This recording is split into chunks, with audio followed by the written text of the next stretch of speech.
आचारसंहितेमध्ये शासकीय कार्यालयामधनं एखाद्या पक्षाचा प्रचार होतो का?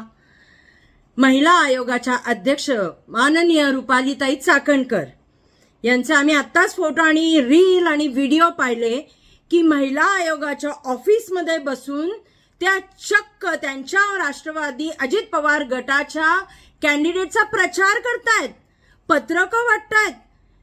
अहो, हे काय आपल्या बापाचं राज्य आहे का? हम करे सो कायदा, ना माँ का डर ना बाप का डर, बेटा निकला व्हॉलंटियर, असं राज्य आहे का तुमचं? आम्ही साधं त्या ससून हॉस्पिटलला एक आंदोलन घेत होतो तर आम्हाला कलेक्टरांनी सांगितलं की तुम्हाला आचारसंहितेचा भंग करता येणार नाही. मग कलेक्टर, पोलीस, कायदा, संविधान कुठे आहे? म्हणजे सगळं तुमच्या हातात आहे का हे सगळं? म्हणजे संविधानावरही तुम्ही ताबा मारलाय का रुपालीताई चाकणकर? एक तर तुम्ही एका पक्षाच्या अध्यक्षाचं